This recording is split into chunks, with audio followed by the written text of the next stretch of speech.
Prabowo Subianto, Presiden ke-8 Republik Indonesia, merupakan figur penting dalam politik Indonesia dengan sejarah panjang yang penuh kontroversi, kehidupan awal, dan keluarga. Prabowo lahir dari keluarga terpandang. Ayahnya, Sumitro Jojo Hadikusumo, adalah ekonom terkemuka yang pernah menjabat sebagai menteri di era pemerintahan Soekarno dan Soeharto. Latar belakang keluarga Prabowo bersifat kosmopolitan, dipengaruhi oleh pengasingan ayahnya selama tahun 1960-an.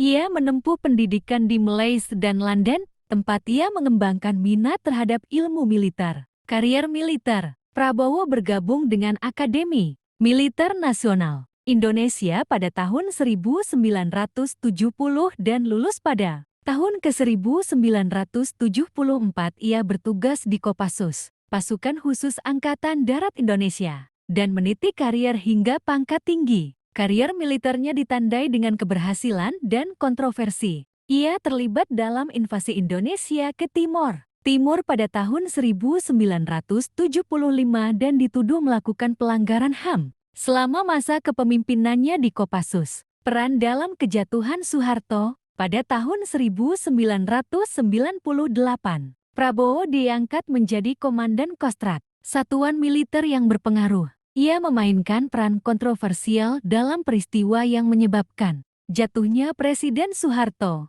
Ia dituduh mengatur kekerasan selama kerusuhan Mei tahun 1998 dan menculik serta menyiksa aktivis politik. Ia diberhentikan dari dinas militer pada tahun 1998.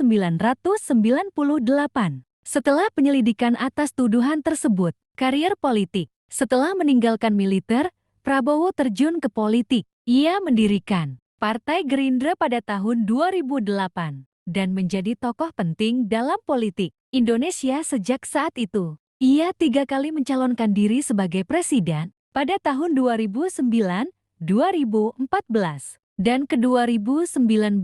Pada akhirnya, ia memenangkan Pilpres 2024 dan menjadi Presiden ke-8 Indonesia. Presidensi Prabowo ditandai dengan fokus pada pembangunan ekonomi, keamanan nasional, dan kebijakan luar negeri. Ia berupaya meningkatkan hubungan Indonesia dengan negara-negara tetangga dan mengambil sikap yang lebih tegas dalam isu internasional. Kehidupan dan karier Prabowo Subianto adalah cerita yang kompleks dan kontroversial. Ia adalah figur yang dipuji dan dikritik atas tindakannya. Warisan kepemimpinannya sebagai presiden kemungkinan akan diperdebatkan selama bertahun-tahun mendatang.